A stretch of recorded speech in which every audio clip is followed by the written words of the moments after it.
Hola, comunidad académica y pacientes del Instituto Neurológico del Pacífico. Nuevamente nos encontramos en esta actividad. Hoy continuamos con la segunda parte de el curso de neurología clínica. Recuerden que vemos anatomía, conceptos de fisiología, imagen y correlación semiológica, ¿de acuerdo? Si usted quiere escuchar lo que ningún otro curso de semiología le ha explicado, quiere potenciar su conocimiento y su práctica clínica, quédese hasta el final de este video. Y si encuentra dos cosas como mínimo que enriquecieron hoy ese saber, regálenos su suscripción y oprima la campana para que continúe recibiendo nuestro contenido académico. ¿De acuerdo? Hemos empezado nuestra primer video, nuestra primera parte del curso, la vez anterior hablando del lóbulo frontal y del lóbulo temporal. Hoy vamos a hablar del lóbulo parietal, occipital y un poco de la ínsula, ¿de acuerdo? Vamos a estar haciendo estas actividades para adentrarnos posteriormente a la patología, ¿sí? Entonces, recorramos nuevamente los planos anatómicos. Tenemos una sección que es sagital, como vemos aquí el corte que se realiza en azul, que es de anterior a posterior, y vemos la imagen aquí. Eso se llama un corte sagital. Un corte coronal, que es como está seccionando el cerebro aquí en la parte amarilla, coronal, como si fuera una diadema. Hacemos cortes y es lo que vemos aquí a la derecha en nuestra tomografía de acá de la derecha. En la resonancia de acá a la izquierda vemos un corte axial. Entonces vemos cómo se hacen cortes transversales de esta manera. Y es lo que vemos en el slide aquí rosado, que nos está mostrando la forma en que está seccionando ese cerebro. Estos son los cortes anatómicos con los cuales nos vamos a ubicar de aquí en adelante, ¿de acuerdo? Entonces ya saben que tenemos uno sagital, uno coronal y uno axial. Obviamente aquí en este coronal vemos un hematoma subdural grande, aquí en la parte frontal derecha, que está desviando la línea media. Pues ese no era el motivo de la imagen, pero ahí se ve. Eso lo hemos tocado en nuestro primer curso, básicamente cómo está constituido desde la parte embriológica. Teníamos el cerebro anterior, ¿de acuerdo? Constituido por el telencéfalo, que es toda nuestra corteza subcorteza, y el diencéfalo, que es el tálamo y el hipotálamo, del cual también estaremos dedicando una sola de nuestras clases del curso para estas estructuras del diencéfalo. Tenemos el cerebro medio, que es el mesencéfalo, de donde salen los pares craneales 3 y 4. Recuerden que los dos primeros no salen del tallo, el tercero y el cuarto salen del mesencéfalo, los cuatro siguientes del puente, o sea, el quinto, sexto, séptimo y octavo, trigémino, oculomotor externo, oculomotor, oculomotor externo, que es el sexto, facial y vestíbulo coclear, salen del puente. Los siguientes cuatro, que serían noveno, décimo, 11 y 12, salen finalmente del bulbo, ¿de acuerdo? Entonces, noveno, glosofaringio, décimo, acuérdense que es el vago, 11 el accesorio y 12 el hipogloso, ¿de acuerdo? Y digamos que cerebro más antiguo es el rombencéfalo, constituido por el puente y el cerebelo. Más abajo encontramos aquí el bulbo, que se une con la médula espinal, que es lo que llamamos mielencéfalo. Vamos a comenzar hablando pues de nuestro lóbulo parietal, que es realmente rico en semiología. Vamos a ubicarnos un poco con las referentes anatómicos. Esta es una resonancia en un corte sagital. Ya si usted identifica que esto de acá es un corte sagital, el que vemos a mano izquierda y el que vemos a mano derecha es un coronal. ¿Qué reparos anatómicos tenemos en la resonancia para ubicarnos? Esta cisura se llama la cisura del cíngulo, ¿sí? Y acá en su parte más posterior, finalmente delimita lo que va a ser el lobulillo paracentral, ¿de acuerdo? Este lobulillo paracentral está compuesto aquí por la primera circunvolución o la circunvolución más anterior del lóbulo parietal y aquí la circunvolución del frontal. Acuérdense que entre esta cisura del cíngulo y esta cisura precentral, en este corte que es sagital, encontramos la línea media o cisura central de Rolando. Acuérdense que en este corte, que es un corte sagital, no vemos la cisura de Rolando como la veríamos en un corte lateral, que sí la vemos profunda, que nos divide ese lóbulo frontal del parietal, ¿de acuerdo? Nos separa. Aquí no lo alcanzamos a ver bien, por eso nos toca ubicar primero la cisura del cíngulo, que es esta profunda, que discurre aquí arribita del cuerpo calloso, este se llama el cuerpo calloso, y discurre arriba, formando también lo que se llama la circunvolución del cíngulo. Esto es lo que llamamos la circunvolución del cíngulo.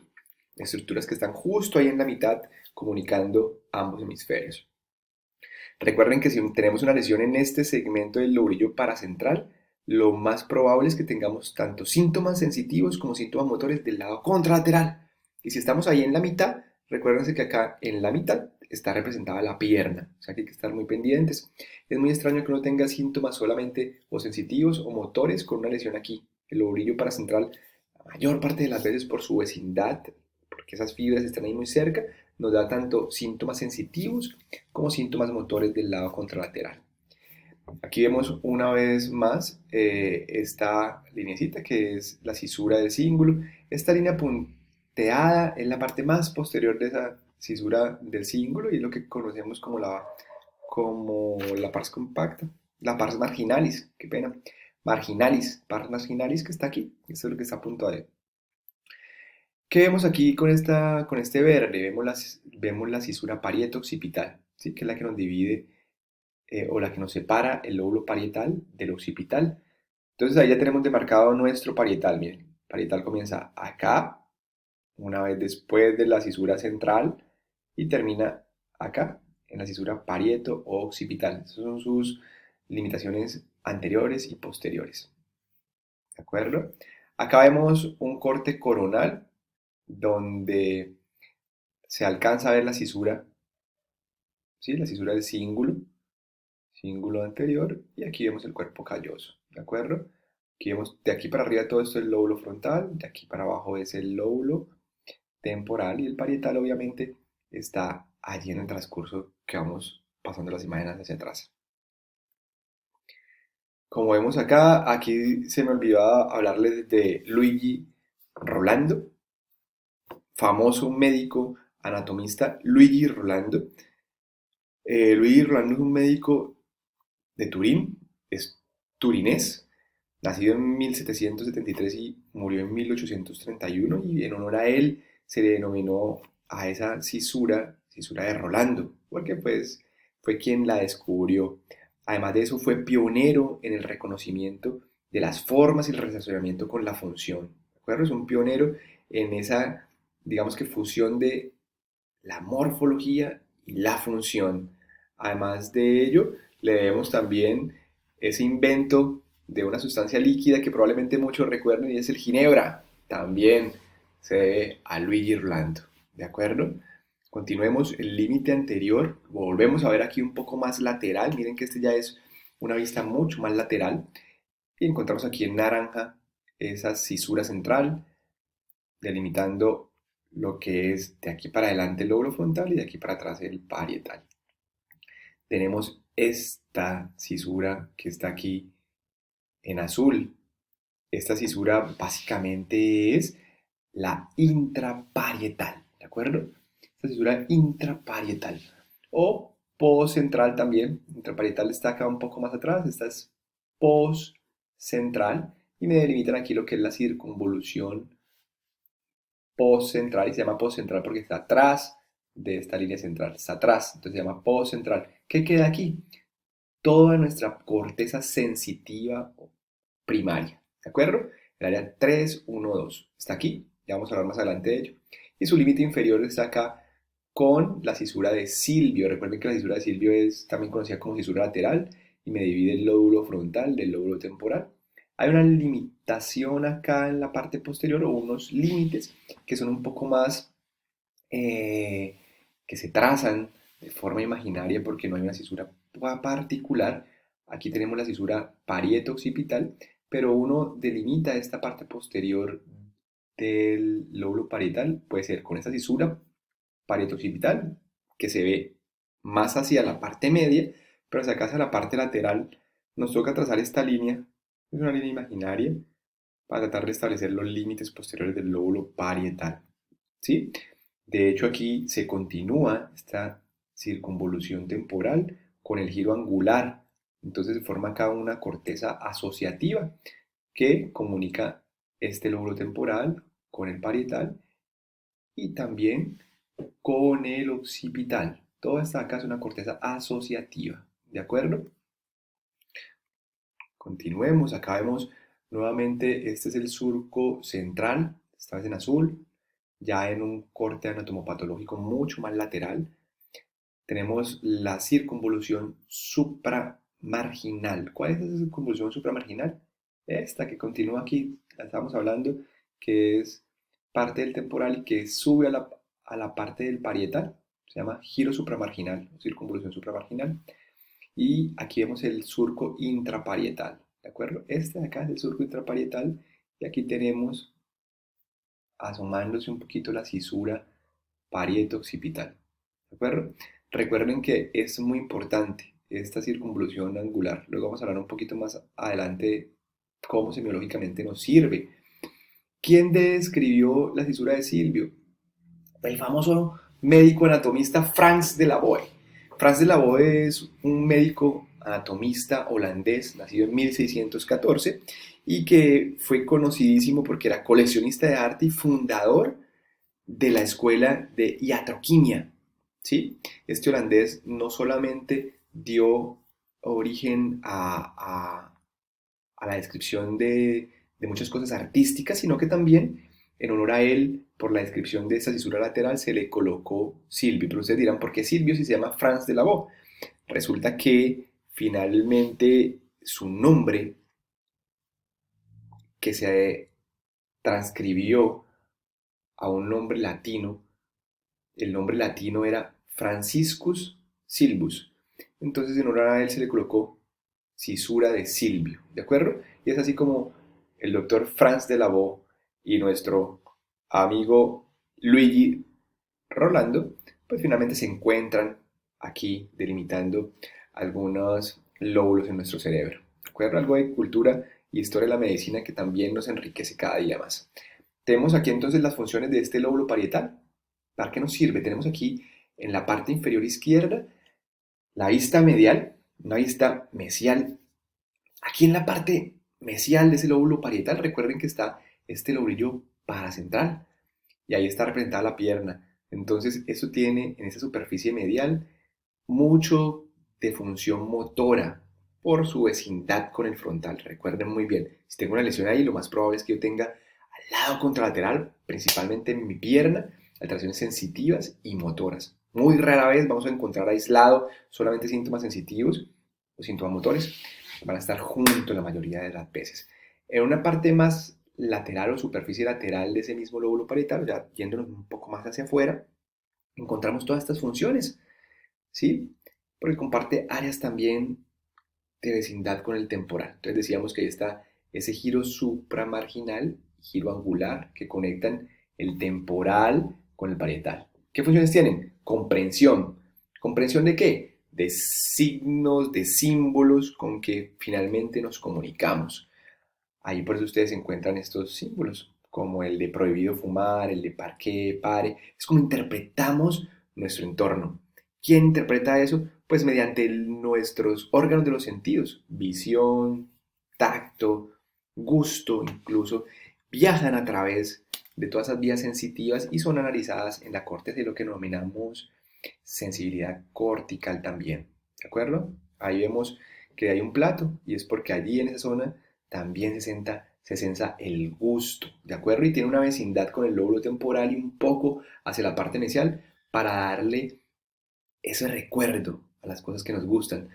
Hablamos en nuestro primer video que algunas de esas cosas ricas que prepara la abuela, algunos de esos sabores que nos encantan y que asociamos a un momento dado de nuestra vida, pues aquí esta corteza es la encargada de recordarla y llevarla hacia la parte del hipocampo, que estaremos hablando más adelante también. Dedicaremos una sola conferencia para el hipocampo y algunas otras estructuras del tallo más adelante. Ahorita estamos terminando lo que es corteza. Simbolismo, le damos significado a esos símbolos, funciones nominales, aquí le damos nombre a las cosas. Aquí somos capaces de yo decirle, ¿cómo se llama este lapicero? ¿Cómo se llama este objeto? Lapicero, me va a decir el paciente. ¿Cómo se llama este objeto? Lapicero. ¿Cómo se llama este objeto? Teléfono, ¿de acuerdo? Entonces, finalmente, vamos a ver que le damos nombre. Eso se llama la capacidad de nominar. Daños ahí tenemos otras características importantes como las noxias. Y las noxias es básicamente cómo nosotros denominamos muchas de nuestras cosas a través de los sentidos. Es cómo interpretamos todos esos síntomas a través de las diferentes modalidades sensitivas. Esas son las noxias. Tenemos noxias visuales, tenemos noxias verbales, tenemos noxias auditivas, ¿de acuerdo? Cuando se pierde esa función se llama agnosia. Un ejemplo claro es si yo daño aquí este sitio del giro angular, hay un síndrome bastante conocido que es el síndrome de Gerstmann.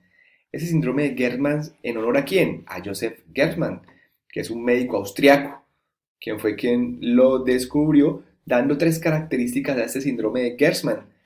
Hay cuatro realmente y quisieran, en este momento se está discutiendo para que sean cinco. La primera es agrafestesia, o sea, se pierde la capacidad de escritura.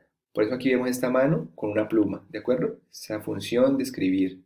Obviamente si es en el lóbulo o es en el hemisferio dominante. Recuerden que el hemisferio dominante es aquel en el que está involucrado nuestro lenguaje. Se dice que el hemisferio dominante de los diestros en un 90% es el hemisferio izquierdo y hasta en un 60% sigue siendo en los zurdos, el mismo lado izquierdo, ¿de acuerdo? Entonces, si se daña ese hemisferio izquierdo, probablemente vamos a tener en este sitio, en este giro supramarginal que dijimos que comunicaba el temporal con el parietal, pues vamos a tener ese síndrome que se llama síndrome de Gerstmann. Algunos lo han querido denominar síndrome angular, porque es el giro angular realmente el que se compromete. Entonces, agrafestesia o agrafia, qué pena, no es lo mismo agrafestesia que agrafia. Agrafia es la imposibilidad para escribir. Grafestesia ahorita vamos a hablar que es una propiedad sensitiva. Tenemos agrafia, tenemos agnosia digital y es que se pierde finalmente la capacidad de reconocer nuestros dedos del lado contrario donde sucedió el daño. ¿De acuerdo? Entonces tenemos agnosia digital. No se reconocen como propios esos dedos. Acalculia, se pierden todas las propiedades de hacer cálculos matemáticos, tenemos desorientación de derecha a izquierda y hay algunos que quieren involucrar un dominio más que es la afasia semántica. Acuérdense que allí la afasia, uno puede tener parafasias y hay parafasias semánticas y parafasias fonéticas. La semántica es cuando se pierde obviamente una propiedad de ese lenguaje, entonces ya no se es capaz de estructurar una frase o finalmente se cambia el sentido de las cosas o finalmente usted es capaz de reconocer cuál es la función de los objetos pero no es capaz de darle un nombre. También hace parte de la semántica eso. Fonética, si usted muda o cambia una palabra, ¿sí? O cambia una sílaba, eso se llama fonética, si cambia algo en la estructura gramatical. Fonética, un ejemplo claro de eso, si yo le pregunto a él cómo se llama, le muestro una corbata y le pregunto cómo se llama, puede ser que no me conteste corbata, pero me diga bata, la última sílaba de esta palabra. Eso sería algo más fonético. También puede suceder si se daña ese giro angular. Entonces miren que aquí hay una interpretación de todo nuestro simbolismo externo, se hace a través de este lóbulo parietal. Y acuérdense que su función primaria es la sensibilidad. Vamos a hablar más adelante un poco de la sensibilidad, esa sensibilidad en el área primaria. ¿Qué más hablamos aquí de esta gráfica importante que tiene una comunicación también con algunos haces hacia la parte occipital, donde se harán algunas interpretaciones a través de la visión y se le da un significado ahí en este lóbulo parietal? ¿De acuerdo? Continuamos con esto. La cisura central, después de ella, entonces tenemos la circunvolución postcentral, que es esta área 3, 1, 2, que está aquí sombrada. Esa es nuestra área o corteza somatosensorial primaria, cuya función es obviamente la información táctil, todo lo que percibimos a través del tacto. La propiocepción también es importante. La propiocepción es esa capacidad de saber a dónde están cada una de nuestras partes sin tener que estarlas viendo, ¿de acuerdo? También se le llama batiestesia, saber dónde están esas partes del cuerpo sin tener que estarlo viendo. Esa información que viene de los músculos y las articulaciones normalmente va a estar interpretada acá, en el área 3A, que es aquí como la pueden ver. lo que es piel y tacto en el área 3B, que es un poco más posterior. Todo ese procesamiento de información de la piel se hace en el área 1, que es más acá en la parte superior. Y finalmente el reconocimiento corporal lo va a hacer el área 5, que es un poco más hacia posterior, acá. Ya vamos a ver en la próxima lámina dónde queda esta área 5. Reconocimiento corporal, ¿de acuerdo? Eso también tiene un término específico que se llama somatoestesia, ¿de acuerdo? O somestesia, ¿sí? La pérdida de eso es asomatoestesia y es simplemente la capacidad de reconocer, sentir y saber que esa es una parte de nuestro cuerpo. Identificar la posición de estímulos. Entonces, si hay estímulos en algún lado, identificar esa posición, es lo que les digo que podemos denominarlo batiestesia. Discriminar el peso. Si yo les coloco a ustedes algo en una mano y les coloco algo en la otra con diferente peso, ustedes sin ver van a ser capaces de discriminar si es más pesado o es más liviano. Esa propiedad se llama barognosia, ¿de acuerdo? Barognosia. Esa barognosia finalmente es la capacidad que nos permite diferenciar los pesos, discriminar entre múltiples estímulos y la naturaleza de los objetos. Entonces, saber las formas, saber si es una superficie lisa, si es una superficie rugosa, eso es lo que se llama grafestesia, ¿de acuerdo? Eh, Grafestesia es la capacidad de percibir si te escriben en la piel, si es una letra, si es un número, lo interpreta tu corteza sin tener que estar viendo. Es la grafestesia. La naturaleza ya de percibir las formas y de percibir toda esa parte de los objetos es parte de la somestesia, ¿de acuerdo? Entonces todo eso hace parte de sensibilidad cortical. La área 7 es la que ya fija todo ese conocimiento. Entonces ya hay un aprendizaje a través de la percepción de nuestros sentidos. También está ahí en la parte parietal y tiene una comunicación hacia ese lóbulo hipocampal del que vamos a hablar más allá en otra conferencia, generando memoria y recordación de ese conocimiento que estamos ingresando a nuestra mente a través de estos procesos.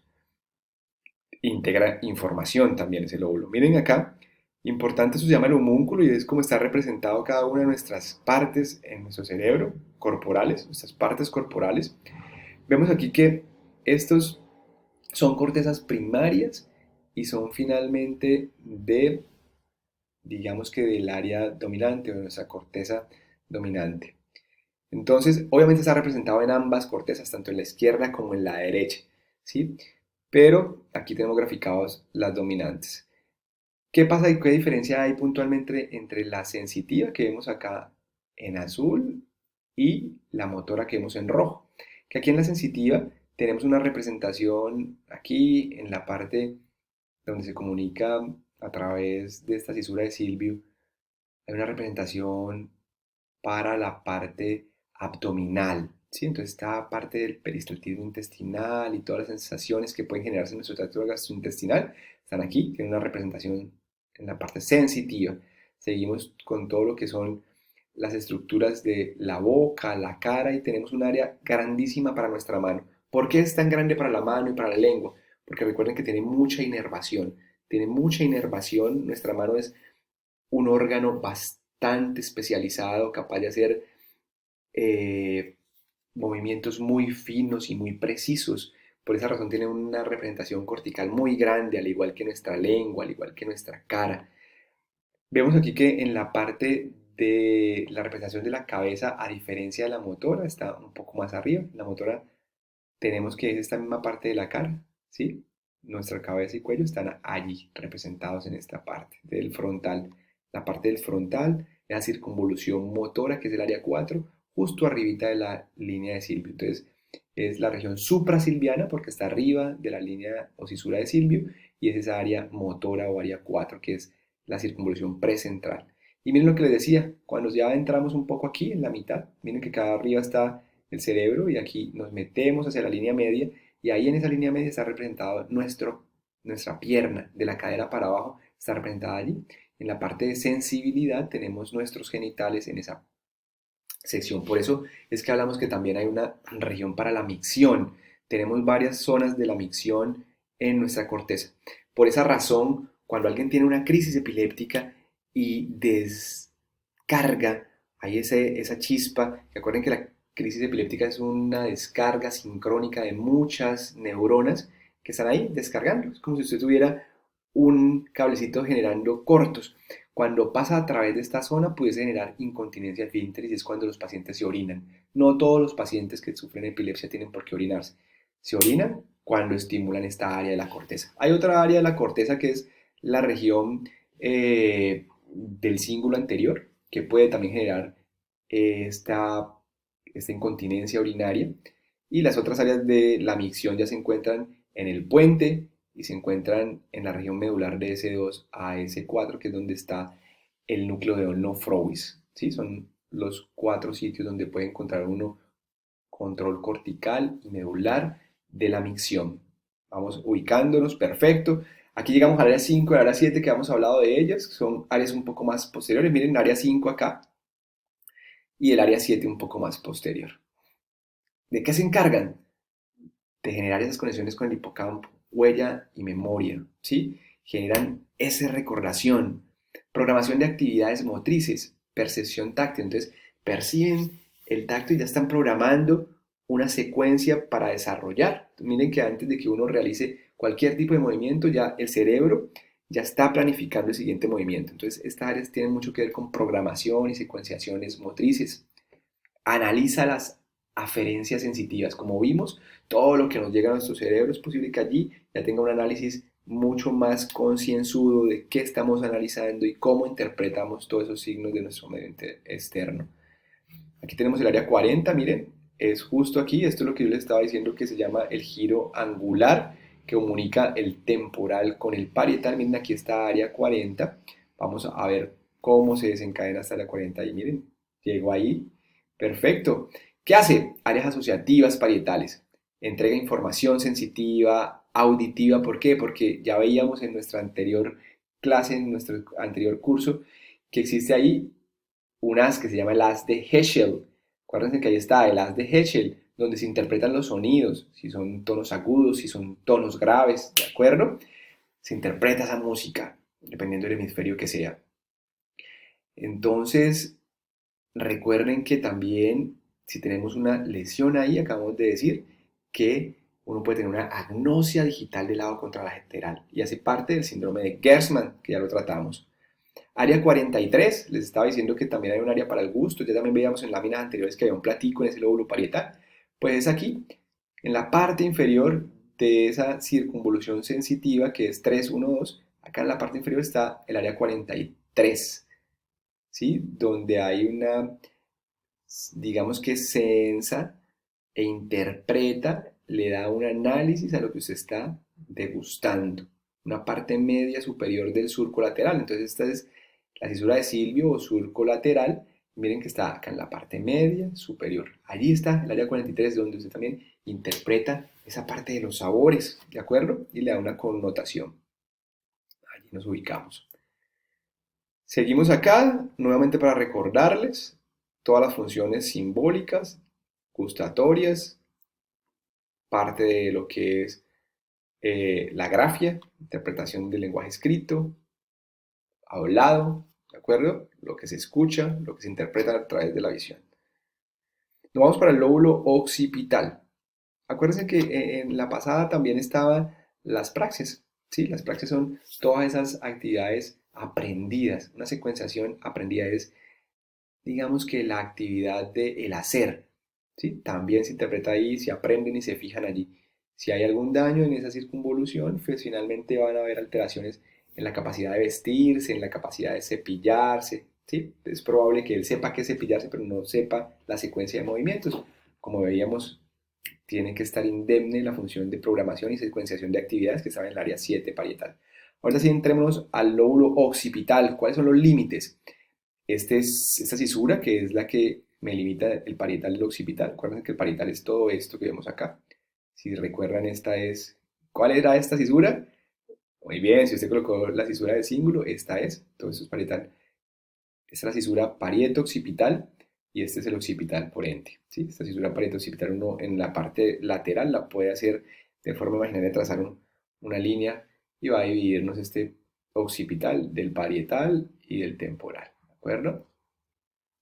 Miren acá, tiene una función importantísima porque ahí está el área visual. Toda esa interpretación de lo que vemos está allí, solo que acuérdense que hay un área de corteza asociativa que está más hacia la parte anterior de ese occipital aquí. Entonces tenemos varias áreas que nos van a permitir establecer eh, qué hace cada parte de ese occipital. Como vemos aquí en este color lila, es nuestra área primaria, hablamos denominado B1 y B2, ¿de acuerdo? Área 17 de Brodmann, donde se hace, digamos que la función primaria de nuestra visión y es percibir esas formas, ¿de acuerdo? Esa área 17, formas, básicamente, que es área B1 y B2 del área occipital, ¿de acuerdo? Esta área que está más externa sería el área secundaria, la hemos denominado B3, es la comprensión visual. Entonces aquí ya interpreto y comprendo lo que estoy viendo en esta área secundaria, ¿de acuerdo? Se comprende lo que está viendo uno. Aquí en estas que se ven abajito, estos dos lóbulos, es la percepción del color. Entonces la percepción del color la hago desde el área de B4, que está un poco más anterior y medial. Y más hacia la parte lateral, como vemos acá en amarillo, está la parte de B5, que es donde se hace la detección del movimiento. Esta área se llama área de detección del movimiento, la hemos denominado también B5, ¿de acuerdo? Es un poco más lateral y también un poco más anterior. Está ahí muy limítrofe con toda esa corteza asociativa. Recuerda muy bien, la corteza asociativa, donde finalmente se le da también una connotación de memoria a lo que vemos, porque está ahí conectado con el temporal y con el parietal, ¿de acuerdo? Es una área asociativa, importantísima. Muy bien. ¿Qué limitantes o surcos hay por acá? Aquí está el surco temporo-occipital y aquí vemos un poquito ese surco finalmente que es la cisura colateral. Pasamos a la ínsula. La ínsula es un lóbulo sumamente importante. Vamos a hablar un poco de esta ínsula, pero vamos a dedicar todo un curso para esta ínsula, ¿de acuerdo? Vamos a dedicar todo un curso para esta ínsula. Esta ínsula se divide en dos partes por una cisura central, que es esta que vemos acá, y esta parte anterior y posterior. La parte anterior se subdivide en anterior, media y posterior, con unas cisuras que son más cortas. Y esta parte posterior se divide en anterior y posterior con una cisura que es más larga. ¿De acuerdo? Para ver que es muy importante y este lóbulo es muy importante en la semiología de crisis epiléptica y lo retomaremos cuando veamos semiología de crisis epiléptica. Bueno, como ustedes ven, la ínsula tiene muchas conexiones con el frontal, con el temporal, con algunas otras estructuras subcorticales también, y se han denominado algunos patrones de crisis cuando hablemos de epilepsia, como el patrón frontal, el patrón perisilviano, el patrón temporal y algunos espasmos que pueden generarse en esta estructura de la ínsula que explican muchos de los signos en epilepsia y muchos de los síntomas en epilepsia. Tenemos aquí toda esa cisura, que es la cisura circular, que es la que nos envuelve toda esta ínsula. Miren cómo se ve acá de bonita. Esta cisura circular aquí la vemos en un corte anatomopatológico. Recuerden que la ínsula, para ver la ínsula tenemos que abrir retraer un poco ese frontal y ese temporal, porque está allí metida en la profundidad, como lo podemos ver en este corte coronal. Aquí está el frontal, de aquí empieza el temporal y aquí en esta parte más profunda está la ínsula, en la K. Por esa razón, cuando tenemos pacientes con de pronto un foco de epilepsia, recuerden una vez más que la epilepsia son descargas eléctricas de un grupo neuronal que descarga de forma sincrónica y que produce signos dependiendo de dónde irrite esa corteza. Pues esto, si es la ínsula, probablemente en los electroencefalogramas a veces no se ven. Vamos a ver que tienen unas características muy puntuales de semiología de crisis, son muy interesantes porque a veces son confusas, pero vamos a describirlas muy bien cuando toquemos ese tópico en nuestro curso que vamos a continuar haciendo. No se despegue de nuestro canal va a tener muchos tópicos. El curso de anatomía, fisiología y correlación de imágenes y semiología, y vamos a estar sacando patologías toda la semana, ¿sí? Para que usted no se despegue de nuestro canal y nos continúe de cerca, ¿de acuerdo? Continúe de cerca con nosotros recibiendo esa información académica. Vamos entonces para adelante. Tenemos un polo extremo anterior e inferior, como lo vemos acá o aquí abajo. Y eso finalmente, ¿qué función tiene? Pues en un principio, Dronkers definió que era un área de coordinación en la producción del lenguaje. ¿Por qué? Porque básicamente tiene un estímulo importante sobre todas estas estructuras eh, cervicales, orofaringe, ¿de acuerdo? Por eso van a ver luego que sí puede generar algunas manifestaciones guturales. En algunos casos se ha descrito en epilepsias algunos síntomas orolinguales, ¿sí? La parte posterior un poco más de molestia, también de sabor faringe, puede generar un poco más de náuseas, náuseas, vómito, el estímulo posterior, y el estímulo anterior un poco más de sonidos, ¿de acuerdo? O gesticulación. Las funciones asociadas también pueden haber funciones viscerales, como cuáles: aumento del peristaltismo, cambios en la frecuencia cardíaca. Esa ínsula derecha usualmente puede generar un poco más de frecuencia cardíaca alta y esa ínsula izquierda disminuir un poco esa frecuencia cardíaca. O sea que si tenemos una irritación ahí por crisis, es posible que también genere cambios en el ritmo cardíaco y no necesariamente ser un trastorno propio de las estructuras que generan el ritmo cardíaco. Eso es importante tenerlo en cuenta, porque suelen ser, digamos que, crisis de segundos de duración, donde hay trastorno del ritmo y otra vez vuelve a su base. Las crisis de la ínsula son cortas, cortas, y dependiendo de hacia dónde se vayan, puedes tener uno u otro síntoma que pueden ir desde ser sensitivos, gesticulaciones, cara de terror, parpadeo unilateral, ¿sí? Contracciones de la cara, dolor en el miembro contralateral, ¿sí? O en el cuerpo contralateral. Y puede tener también movimientos, digamos que bruscos de todas las extremidades y se va un poco hacia el frontal. Luego estaremos hablando, como les digo, de esta clínica en epilepsia que es sumamente interesante y van ustedes a aprender hartísimo. Se le llamó también ínsula de Reil en honor a Johann Christian Reil, también un neurólogo alemán que fue el que describió esta estructura inicialmente. Tiene una actividad peristáltica, como les dije. Aquí en cuanto a las áreas de Brodmann, esta área 13, que es un poco más un área posterior, participa en la conexión entre las regiones prefrontales, el sistema límbico, e interviene en las funciones relacionadas con la articulación del lenguaje. Por esa razón, en algún momento quisieron darle algo de función importante en la parte de articulación del lenguaje. Cuando hay crisis puede generar alguna alteración ahí en esa producción del lenguaje. Hay sensación de sofoco, de ahogamiento. Entonces, si ustedes tienen pacientes que en algún momento se quejan de que tienen periodos muy cortos de sensación de que los están ahorcando, segundos de duración, termina de forma súbita y no hay nada más que explique estos síntomas. Terminan yendo a veces al neumólogo, al gastroenterólogo y finalmente son periodos muy cortos de esta sintomatología. Piensen en que puede ser una crisis de la ínsula también y hay que enviarlo a neurología para estudiarlo de forma adecuada. El área 14 se cree que sirve como cortes de asociación para los sentidos viscerales del olfato junto con el área 51 y esta parte 15 y 16 que está un poco más anterior de la ínsula pues está ahí en su vecindad con el lóbulo frontal y tiene mucho que ver con emociones, gesticulaciones, sensación de pánico. Por eso se dice que muchas veces de ahí pueden venir algunos cambios gesturales o gesticulares. Se describió un signo que se llama chapeau de jardin. El chapeau de jardin fue escrito en Francia y acuérdense que lo hablamos en nuestra primera conferencia y es esa carita triste, ¿sí?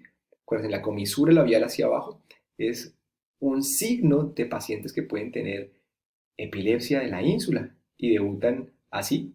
Es una gesticulación que puede ir acompañada también con algo de facies de pánico. Están muy involucradas estas áreas de acá.